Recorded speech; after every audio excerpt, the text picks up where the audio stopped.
નમસ્કાર દર્શક મિત્રો, રિયલ સમાચારમાં આપનું સ્વાગત છે। સમાચારોની શરૂઆત કરતા પહેલા એક નજર કરી આજના મુખ્ય સમાચારો પર।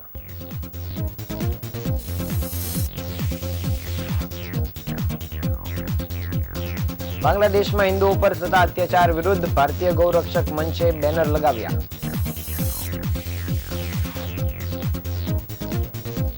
લિંબાયતમાં ગોવિંદનગર ઇન્ડસ્ટ્રીયલમાં ખાતામાં ગેલેરીમાં કામ કરતો મજૂર નીચે પટકાયો।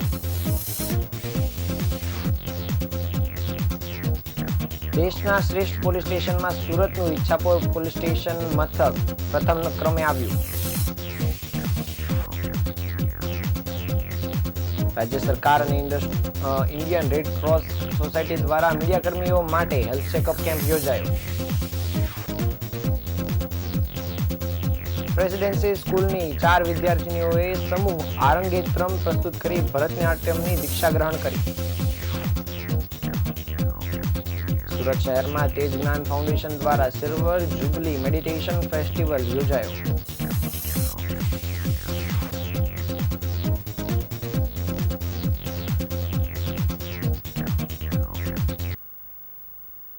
સમાચાર વિગતે જોઈએ। સુરત શહેરના પોશ વિસ્તારમાં બાંગ્લાદેશમાં હિન્દુઓ પર થતા અત્યાચારના મામલે જુદી જુદી જગ્યાએ વિરોધ રૂપી બેનર લગાવવામાં આવ્યા છે। આ બેનરો ભારતીય ગૌ સુરક્ષા મંચ દ્વારા લગાવવામાં આવ્યા છે, જેમાં લખાયું છે કે બાંગ્લાદેશમાં હિન્દુઓ પરના અત્યાચાર બંધ કરો।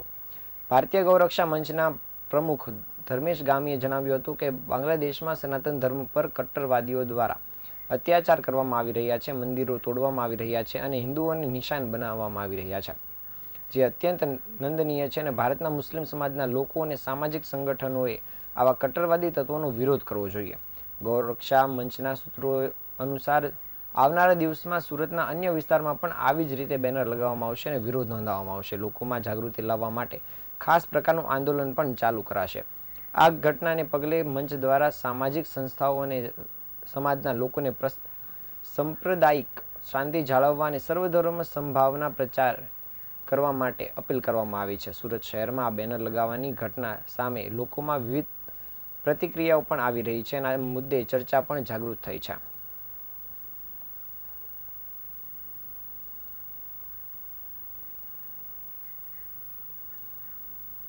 ગૌરક્ષામાં સંસ્થાપક ધર્મેશ ગામી આપણે અમુક સમયથી જોઈ રહ્યા છીએ કે જે રીતના બાંગ્લાદેશની અંદર હિન્દુ અલ્પસંખ્યકો પર હુમલા થઈ રહ્યા છે, એમના સાધુ સંતોને જેલમાં પૂરી દેવામાં આવ્યા છે અને ત્યાંના મંદિરો પણ તોડવામાં આવી રહ્યા છે। તો આ બિલકુલ ભયજનક વાત છે। ભારત સરકારને મારું આહવાન છે, ખાસ કરીને ભારતીય ગૌરક્ષા મંચ તરફથી અમારું એક કહેવું છે કે બાંગ્લાદેશમાં જે રીતના ઉપદ્રવ મચાવી રહ્યા છે તો આપ કડક સંદેશ આપો સરકારને, આ રીતના હુમલાઓ ન થવા જોઈએ, સાધુ સંતોને છોડવા તત્કાલ આદેશ આપવાની વાત કરવી જોઈએ અને ભારતના મુસ્લિમોને પણ હું કહેવા માંગુ છું કે આપ તમામ લોકો વિરોધ કરો કે જે રીતના બાંગ્લાદેશમાં કટ્ટરવાદી મુસ્લિમો જે અલ્પસંખ્યક સમુદાય પર હુમલા કરી રહ્યા છે, કદાચ આમને આમાં હુમલા થશે તો ભારતમાં પણ આની ખૂબ મોટી અસર પડે। એના માટે આપણે પહેલા જાગૃત થઈને અહીંના મુસ્લિમોને પણ હું કહેવા માંગુ છું કે આપ પણ સરકારને કહો અને ત્યાંના લોકોને કહો કે આ રીતના કોઈ પણ જે હુમલા થઈ રહ્યા છે એ બિલકુલ બંધ કરવા જોઈએ। સુરતના લિંબાયત વિસ્તારની અંદર ઘણા ખરા એવા બાંધકામ છે જે બહારની તરફ તાણી દેવામાં આવ્યા છે અને પાલિકા દ્વારા ગોવિંદનગર ઇન્ડસ્ટ્રીયલમાં રોડની બંને તરફ 5-5 ફૂટ જેટલું બાંધકામ દૂર કરવાની સૂચના આપી હતી। તે પગલે વધારાનું બાંધકામ દૂર કરવાની કામગીરી દરમિયાન મજૂર નીચે પટકાયો હતો। લિંબાયત વિસ્તારની અંદર ગોવિંદનગર ઇન્ડસ્ટ્રીયલમાં ડીજીવીસીએલ ટ્રાન્સફોર્મર ઉપર મજૂર પટકાતા પગના ભાગે ગંભીર ઈજા થઈ હતી। કોર્પોરેશન દ્વારા લિંબાયતના ગોવિંદનગર વિસ્તારની અંદર જે રોડ પર દબાણ છે તેને દૂર કરવા માટે સૂચના આપી હતી, જે અંતર્ગત સ્વૈચ્છિક રીતે ત્યાંના ખાતેદારો પોતાનું દબાણ દૂર કરી રહ્યા હતા।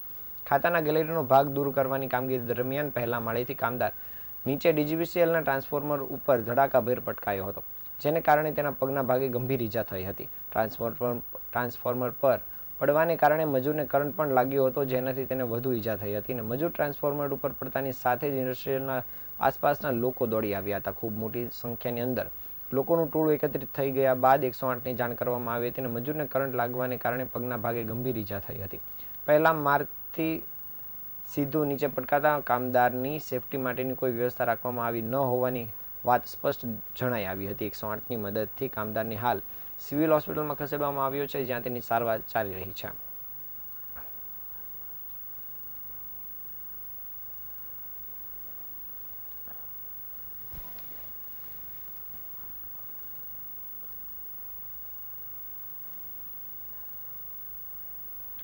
ગુજરાત માટે ગૌરવભરી ક્ષણ ત્યારે ઊભી થઈ જ્યારે સુરત શહેરના ઈચ્છાપુર પોલીસ સ્ટેશન મથકે દેશના શ્રેષ્ઠ પોલીસ સ્ટેશનનો ખિતાબ મેળવ્યો. આ એવોર્ડ ઓડિશામાં યોજાયેલ 3 દિવસીય ડીજીપી કોન્ફરન્સમાં કેન્દ્રીય ગૃહમંત્રી અમિત શાહના હસ્તે ઈચ્છાપુર પોલીસ મથકના ઇન્સ્પેક્ટર અનિરુદ્ધસિંહ ગોહિલને એનાયત કરવામાં આવ્યો હતો. પ્રતિવર્ષ ડીજીપી કોન્ફરન્સમાં દેશના શ્રેષ્ઠ 10 પોલીસ સ્ટેશનને પસંદ કરવામાં આવે છે અને આ માટે અનેક માપદંડો નિર્ધારિત કરવામાં આવ્યા છે, જેમાં કેસ ડિટેક્શન, પ્રિવેન્શન, લોક સેવાઓ, કાયદા અને વ્યવસ્થાનું પાલન, પબ્લિક સાથેના સંબંધો અને બાકીના કેસોની સંખ્યા જેવી બાબતોનું વિશેષ ધ્યાન રાખવામાં આવે છે. એજન્સીઓ પોતાના સર્વે દ્વારા સ્થાનિક લોકો સાથે વાતચીત કરીને પોલીસની કામગીરી અંગે ફીડબેક લે છે. આના સમગ્ર પ્રક્રિયામાં ઈચ્છાપુર પોલીસ સ્ટેશને શ્રેષ્ઠ દેખાવ કર્યો. ખાસ કરીને ટ્રક ચોરીના કેસમાં ઝડપી ડિટેક્શન અને પ્રોહિબિશનના ક્વોલિટી કેસ કરીને મથકને દેશના અન્ય મથકો પર અવ્વલ સ્થાન મેળવ્યું છે. Ichchhapur police station inspector Aniruddhsinh ગોહિલે 2003થી જ આ મથકનો ચાર્જ સંભાળ્યો છે અને તેમના નેતૃત્વ હેઠળ મથકે અનેક નોંધપાત્ર સફળતાઓ મેળવી છે. તેમણે જણાવ્યું હતું કે 17 નાસ્તા ફરતા આરોપીઓની ધરપકડ કરવામાં આવી અને ઇન્ડસ્ટ્રીયલ વિસ્તારને ટાર્ગેટ કરતા ટ્રક ચોરીના કેસમાં તીવ્ર પગલાં લઈને ચોરીના કેસને લગભગ બંધ કરી દીધા. ભૂતકાળના અને હાલના ક્રિમિનલ કેસોના તટસ્થ નિરાકરણ માટે કાર્ય કરી રહ્યું છે અને પ્રોહિબિશન કાયદા હેઠળ કેટલાક યાદગાર કાર્યવાહી કરવામાં આવી છે.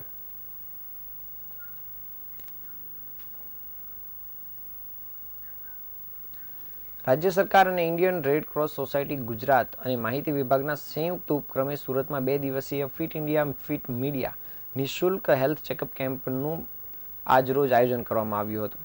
મેયર દક્ષેશભાઈ માવાણીના હસ્તે આ કેમ્પનો શુભારંભ કરાયો હતો. આજે જુદા જુદા પ્રકારના blood report, X-ray, ECG report કરાયા હતા. આ પ્રસંગે મેયર દક્ષેશભાઈ માવાણીએ જણાવ્યું હતું કે લોકોને પળે પળની ખબર આપતા સમાજના પ્રહરીઓ સમાન મીડિયાના મિત્રો રાત દિવસ ફિલ્ડ પર ફરજ બજાવતા હોય છે, ત્યારે તેમના આરોગ્યની સંભાળ લેવા માટે રાજ્ય સરકારના માહિતી વિભાગ અને રેડ ક્રોસ દ્વારા સમગ્ર રાજ્યમાં શરૂ કરવામાં આવેલી હેલ્થ ચેકઅપની આ પહેલ સરાહનીય છે.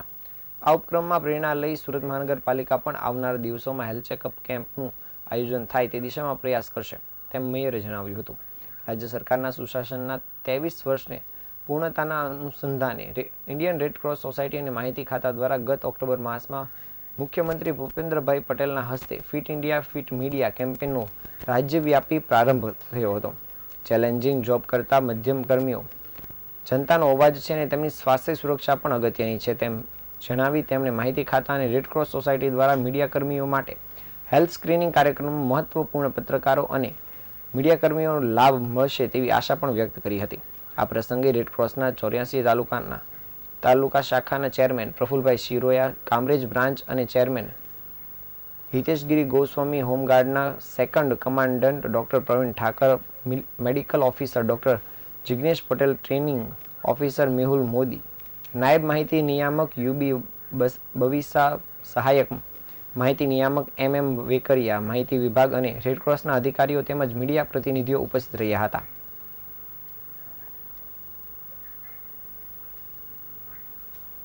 Doctor Praful Sira, red cross 84 બ્રાન્ચમાં ચેરમેન છું. આજરોજ ફિટ ઇન્ડિયા ફિટ મીડિયા અંતર્ગત મીડિયા કર્મચારીઓનો આજે બ્લડ ટેસ્ટના અને દરેક ફિઝિકલ હેલ્થના ચેકઅપના કાર્યક્રમ કરવામાં આવેલા છે, જેમાં ગુજરાત સ્ટેટ બ્રાન્ચ અને ગુજરાત સરકારના સંયુક્ત ઉપક્રમે આજ કાર્યક્રમ કરવામાં આવેલા છે. હર હંમેશા મીડિયા જે પોતે ભાગતા હોય છે, જે દોડતા હોય છે, એના અનુસંધાને એમનું હેલ્થ ચેકઅપ કરવામાં આવ્યું છે. પ્રેસિડેન્સી સ્કૂલમાં અભ્યાસ કરતી 4 વિદ્યાર્થીનીઓએ સ્કૂલ દ્વારા રંગભવન ઓડિટોરિયમ ખાતે યોજાયેલ અષ્ટમ આરંગેત્રમ સમારોહમાં ભરતનાટ્યમની દીક્ષા ગ્રહણ કરી છે. આ પ્રસંગે કાર્યક્રમના પ્રમુખ સ્થાને ઉપસ્થિત સુવિખ્યાત નાટ્યકાર ડોક્ટર હેમાબેન શુક્લ તથા મુખ્ય મહેમાન પદે કવિત્રી અભિનેત્રી યામિનીબેન વ્યાસ ઉપસ્થિત રહ્યા હતા. વિશેષ તાલીમ સાથે પ્રેસિડેન્સી સ્કૂલમાં જ તમામ દીકરીઓ માટે ભરતનાટ્યમ વિષય રૂપે સમાવિષ્ટ કરવામાં આવ્યો છે. વર્ગખંડમાં જ ભરતનાટ્યમ શીખવામાં આવે છે અને ત્યાં જ પ્રેક્ટિકલ વર્ગો પણ ચલાવાય છે, જેની કોઈ પણ પ્રકારની ફી લેવામાં આવતી નથી અને તાલીમની યોગ્ય અવધિ પૂર્ણ થયા બાદ વિદ્યાર્થીઓએ સ્કૂલ દ્વારા આરંગેત્રમ માટે અલગ તૈયારી કરાવી પ્રસ્તુતિ માટે વિશેષ માર્ગદર્શન પણ આપવામાં આવે છે, જેના સ્વપ્ન દ્રષ્ટા ટ્રસ્ટીવર્ય પ્રાધ્યાપક NM કારિયા, ટ્રસ્ટીવર્ય હિરેન્દ્રભાઈ ચુડાસમા તથા આચાર્ય દીપિકાબેન શુક્લ સતત પ્રતિવર્ષ આરંગેત્રમ માટે પ્રયત્નશીલ રહે છે અને એ દ્વારા આ 8મા સમૂહ આરંગેત્રમ કલા સાધનાને પ્રસ્તુત શક્ય બની હતી. આ આરંગેત્રમ સમારોહમાં દીક્ષાર્થીઓને કલાગુરુ મેઘનાબેન મહેતાએ દીક્ષાર્પણ કરી હતી. નૃત્ય ઉત્સવમાં દીક્ષાર્થીનીઓ દ્વારા પુષ્પાંજલિ, સ્વરમ, શબ્દમ, વર્ણમ, કીર્તનમ, પદમ, તિલ્લાના અને મંગલમની કૃતિઓ રજૂઆત કરવામાં આવી હતી. કોઈપણ પ્રોફેશનલ વર્ગમાં જોડાયા વગર માત્ર સ્કૂલમાં તાલીમ લેવાયા બાદ માર્ગમની કલાયાત્રાને તેઓ અતિ સુંદર ઓપ આપ્યો હતો. પ્રસ્તુત કાર્યક્રમના પ્રમુખ તરીકે પધારેલા જાણીતા નાટ્યકાર ડોક્ટર હેમાબેન શુક્લે અને મુખ્ય મહેમાન પદે ઉપસ્થિત રહેલા કવિત્રી અભિનેત્રી યામિનીબેન વ્યાસે આ આરંગેત્રમ પ્રવૃત્તિને પ્રશંસનીય લેખાવી અને વિદ્યાર્થીનીઓને બિરદાવી હતી. આ કાર્યક્રમમાં મોટી સંખ્યામાં વાલીઓ ઉપસ્થિત રહ્યા હતા અને વિદ્યાર્થીઓની કૃતિને બિરદાવી હતી.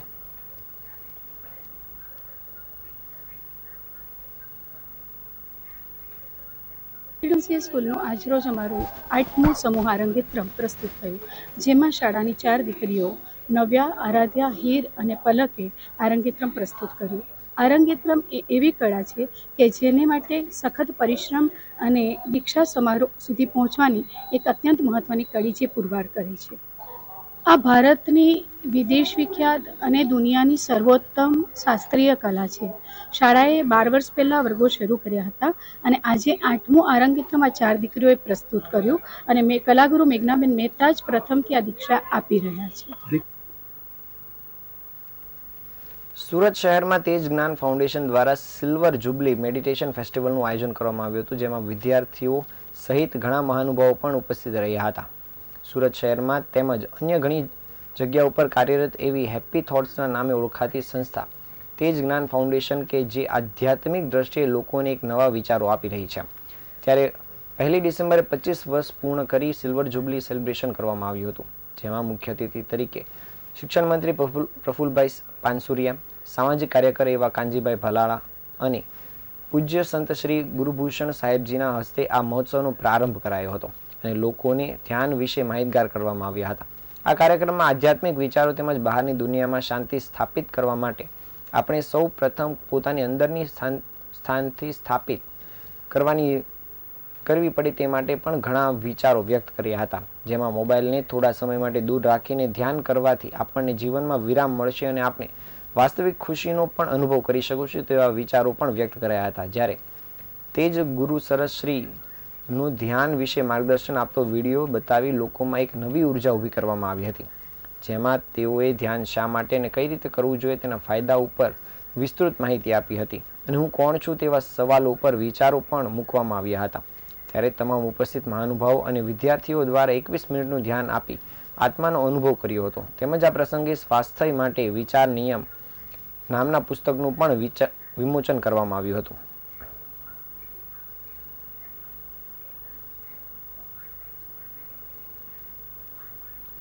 સુરત સહિતના મોટા શહેરોમાં પ્રદૂષણનું પ્રમાણ દિવસે ને દિવસે વધી રહ્યું છે, જેનું મુખ્ય કારણ વૃક્ષોમાં ઘટાડો છે અને ફેક્ટરીઝ અને અર્બનાઇઝેશનમાં વધારો છે, જેથી શહેરની સામાજિક સંસ્થાઓ દ્વારા અવારનવાર વૃક્ષોનું રોપણ કરીને તેમાં વધારો કરીને લોકોને પણ જાગૃત કરવામાં પ્રયાસ કરાય છે. ત્યારે સુરત ખાતે આવેલ ઇન્ફિનિટી 3નું આયોજન થવા જઈ રહ્યું છે, ત્યારે ઇન્ફિનિટી 3માં જે કાર્બન ઉત્સર્જનને કારણે પર્યાવરણને નુકસાન થવાનું છે તેને ધ્યાનમાં લઈને ઇન્ફિનિટી 3 એક્ઝિબિશન પહેલા સંસ્થા દ્વારા પર્યાવરણ બચાવવા માટે 1000 વૃક્ષોનું રોપણ કરવાનો સંકલ્પ કરવામાં આવ્યો છે, જેના ભાગરૂપે આજે સરથાણા સ્થિત સુરત મહાનગરપાલિકા ખાતે વૃક્ષારોપણનો કાર્યક્રમ રાખવામાં આવ્યો હતો. સંસ્થાના પ્રમુખે જણાવ્યું હતું કે આ ભવિષ્યની પેઢી માટે ખૂબ આવકારદાયક છે અને એક NGO જે વૃક્ષોનું જતન કરે છે તેને આ 1000 વૃક્ષોનું રોપવાનું ઉછેરવાની જવાબદારી પણ આપવામાં આવી છે.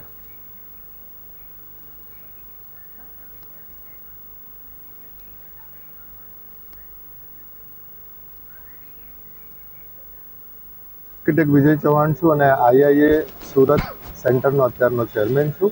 આજની ઇવેન્ટ છે તેનો ઉદ્દેશ એ છે કે અમે જ્યારે પણ આ એક્ઝિબિશન કરીએ છીએ અથવા કોઈ પણ પ્રકારના એક્ઝિબિશન થાય છે ત્યારે ઘણું બધું કાર્બન જનરેટ થાય છે અને આ વખતે અમે ફર્સ્ટ ટાઈમ એવું ઇનિશિયેટિવ લીધેલું છે કે જે કંઈ પણ કાર્બન જનરેટ થાય છે એને ન્યુટ્રલાઇઝ અને બેલેન્સ કરવા માટે થઈ અને આપણે વૃક્ષારોપણ કરશું.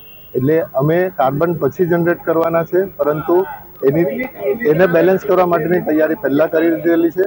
એટલે સુરત વન કરીને એક સંસ્થા છે જે અહીંયા સરથાણા ખાતે એમના આખું જંગલ ઊભું કરી રહ્યા છે અને એ જંગલમાં અમે અમારો 1000 ટ્રી રોપી અને ફાળો આપી રહ્યા છે. અને એ સંસ્થા એટલું બી ધ્યાન રાખે છે કે બધા ટ્રી પોતે ગ્રો થાય ત્યાં સુધીની જવાબદારી લે છે.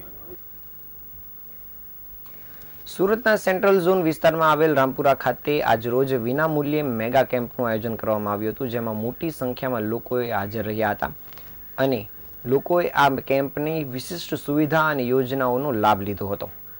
સુરત શહેર કોંગ્રેસ સમિતિના પ્રમુખ ધનસુખભાઈ રાજપૂત, કોંગ્રેસના વરિષ્ઠ આગેવાન જયેશભાઈ કંથારિયા તેમજ ગુજરાત યુવક કોંગ્રેસના યુવા નેતા હિરેનભાઈ કંથારિયાએ પ્રોગ્રામ આયોજક અને કન્વીનર અરશદ જરીવાલા અને તમામ સહકન્વીનરો દ્વારા હાલના સમયમાં લોકોને પડતી હાલાકી સામે મેગા કેમ્પ યોજીને લોકોની સમસ્યા દૂર કરવાનો પ્રયાસ કર્યો હતો અને જેમાં હજારોની સંખ્યામાં લોકો KYC સહિતના અનેકવિધ સરકારની યોજનાના લાભ લેવા માટે પહોંચ્યા હતા. આ મેગા કેમ્પમાં મોટી સંખ્યામાં લોકો જોડાયા હતા. મેગા કેમ્પમાં પીવાના પાણીથી લઈને એર કુલર સહિતની અનેકવિધ સુવિધા વચ્ચે હજારો લોકોએ આ મેગા કેમ્પનો લાભ લીધો હતો.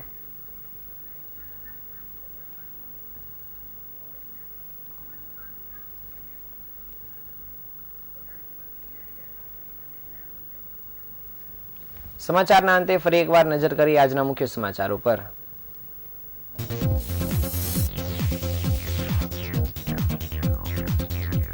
બાંગ્લાદેશમાં હિન્દુઓ પર થતા અત્યાચાર વિરુદ્ધ ભારતીય ગૌરક્ષા મંચે બેનરો લગાવ્યા.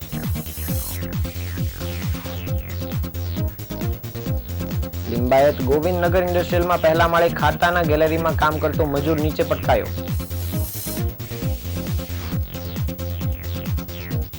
દેશના શ્રેષ્ઠ પોલીસ સ્ટેશનમાં સુરતનું ઈચ્છાપોર પોલીસ સ્ટેશન મથક પ્રથમ ક્રમે આવ્યું.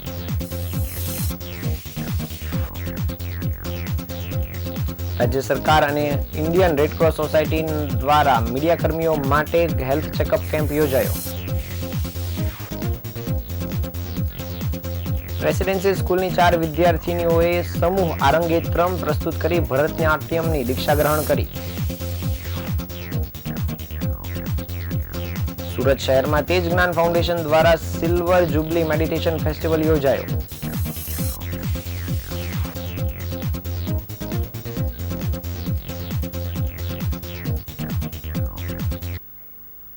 આ હતા આજના સમાચાર. નવા સમાચારો સાથે ફરી મળીશું. ત્યાં સુધી રજા આપશો. નમસ્કાર.